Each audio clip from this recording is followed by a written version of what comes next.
Assalamualaikum warahmatullahi wabarakatuh. Perkenalkan, saya Nurhania Ramadhani sebagai mahasiswa yang memberikan penyuluhan. Saya Zulfa Nafisa sebagai pelayan. Pada kesempatan ini, saya akan memberikan penyuluhan tentang penyakit anemia pada remaja dengan sasaran individu yaitu adik Zulfa. Misi. Iya, silakan masuk. Silakan duduk, Mbak. Perkenalkan, saya Novelia Ramadhani, mahasiswa dari Poltekkes Kemenkes Yogyakarta, akan melakukan penyuluhan tentang penyakit anemia. Sebelumnya kemarin sudah dilakukan pengajian ya, dan sudah sepakat untuk hari ini dilakukan penyuluhan di rumah Dik Zulfa. Apakah Dik Zulfa bersedia untuk melakukan penyuluhan kurang lebih 10 menit? Bersedia? Baik, kita mulai ya. Baik, pada penyuluhan hari ini saya akan menjelaskan materi tentang penyakit anemia pada remaja. Tujuannya agar Dik Zulfa bisa mengetahui tentang pengertian, tanda dan gejala, penyebab akibat, cara pencegahan, dan cara mengobati anemia.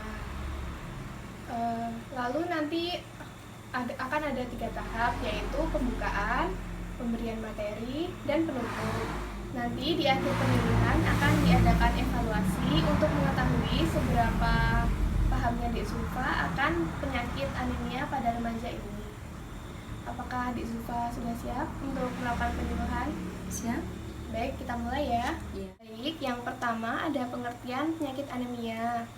Penyakit anemia yaitu merupakan kondisi ketika jumlah sel darah merah lebih rendah dari jumlah normal. Selain itu, anemia terjadi ketika hemoglobin di dalam sel darah merah tidak cukup, seperti protein kaya zat besi yang memberikan warna merah darah. Protein ini membantu sel-sel darah merah membawa oksigen dari paru-paru ke seluruh tubuh. Oleh karena itu, tubuh yang tidak mendapatkan cukup darah yang kaya oksigen akan mengalami anemia. Yang selanjutnya yaitu penyebab penyakit anemia. Yang pertama, penyebabnya yaitu kehilangan darah atau perdarahan hebat. Contohnya seperti perdarahan akut, kecelakaan, pembedahan, persalinan, pecah pembuluh darah, perdarahan kronik, perdarahan menstruasi, dan hemofilia. Yang kedua yaitu berkurangnya pembentukan sel darah merah. Yang ketiga, gangguan produksi sel. Yang selanjutnya yaitu akibat penyakit anemia. Yang pertama, menurunnya kemampuan dan konsentrasi belajar. Yang kedua, mengganggu pertumbuhan sehingga tinggi badan tidak mencapai optimal. Yang ketiga, menurunkan kemampuan fisik. Yang keempat, mengakibatkan pucat dan lemah. Yang selanjutnya yaitu tanda gejala penyakit anemia. Yang pertama, akan merasakan mudah lelah. Yang kedua yaitu merasakan lemah, letih, lesu. Yang ketiga, nanti akan sering mengantuk. Yang keempat yaitu sakit kepala. Yang kelima akan terlihat pucat. Berikutnya cara mencegah penyakit anemia. Yang pertama, mengkonsumsi makanan mengandung zat besi. Contohnya seperti makan ikan, hati, susu, telur, bayam, kangkung, daun singkong, dan kacang panjang.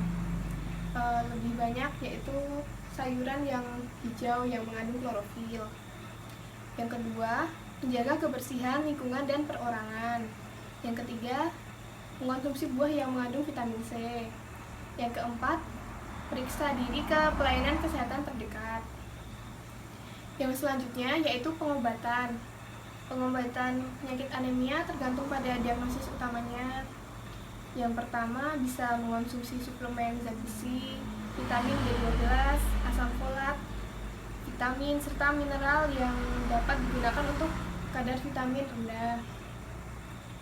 Yang kedua, bisa melakukan transfusi darah untuk yang kehilangan darah banyak. Yang selanjutnya, obat untuk mendorong pembentukan darah itu dapat digunakan jika produksi darah tubuh berkurang. Yang selanjutnya, jenis-jenis penyakit anemia. Yang pertama yaitu anemia defisiensi B12. Yang kedua, anemia defisiensi folat. Yang ketiga, anemia defisiensi besi. Yang keempat, anemia karena penyakit kronis. Yang kelima, anemia hemolitik. Yang keenam, anemia aplastik. Yang ketujuh, anemia megaloblastik. Yang kedelapan, anemia pernisiosa. Yang kesembilan, anemia sel sakit. Yang kesepuluh, thalassemia. Apakah Dek Zulfa sudah cukup jelas? Jelas. Baik, demikian materi yang sudah saya sampaikan. Sebelumnya, apakah ada pertanyaan mengenai materi yang tadi? Mau tanya Mbak, itu kayak yang vitamin C itu contoh buahnya itu kayak apa sih ya? Oh, kalau vitamin C bisa jeruk, bisa jambu biji, bisa nanas juga, itu vitamin C, mengandung vitamin C. Sudah Mbak, cukup jelas materi yang sudah disampaikan. Baik, karena sudah cukup jelas, maka akan saya lakukan evaluasi. Baik, evaluasi ini bertujuan untuk mengetahui apakah Dek Zulfa itu sudah benar-benar paham mengenai materi yang saya sampaikan tadi atau belum. Nanti akan saya berikan beberapa pertanyaan. Dek Zulfa bisa menjawab dengan apa yang dipahami Dek Zulfa tadi. Bisa dimulai ya? Bisa. Baik, untuk pertanyaan yang pertama, yaitu jelaskan pengertian tentang penyakit anemia. Jadi penyakit anemia itu merupakan kondisi yaitu ketika jumlah sel darah merah itu lebih sedikit dibandingkan jumlah normal. Untuk pertanyaan yang kedua, yaitu sebutkan tanda gejala penyakit anemia. Yang pertama itu biasanya mudah lelah, terus sering merasa letih, lemah, lesu, lalu juga sering merasa sakit kepala dan juga pucat mukanya. Baik, untuk pertanyaan yang ketiga, yaitu sebutkan cara pencegahan penyakit anemia. Yang pertama, mengkonsumsi makanan yang mengandung zat besi. Terus yang kedua itu menjaga kesehatan lingkungan dan juga perorangan. Yang ketiga itu sering mengkonsumsi vitamin C. Lalu yang keempat itu sering memeriksakan diri ke pelayanan kesehatan terdekat. Baik, terima kasih atas jawaban-jawaban yang sudah Dek Zulfa berikan. Saya akan memberikan kesimpulan dari materi yang sudah saya sampaikan tadi ya. Kesimpulannya yaitu anemia merupakan kondisi ketika jumlah sel darah merah kurang dari jumlah normal. Terdapat beberapa tanda gejala penyakit anemia, dan berdasarkan jenis-jenis penyakit anemia, maka terdapat bermacam-macam juga cara pencegahan dan cara pengobatannya. Baik, terima kasih atas perhatian dan kerjasamanya ya Dek Zulfa. Sebelumnya ini ada leaflet, bisa untuk dibaca-baca kembali dan dipahami. Baik, saya mohon pamit dulu ya Dek Zulfa. Terima kasih atas waktu yang diberikan.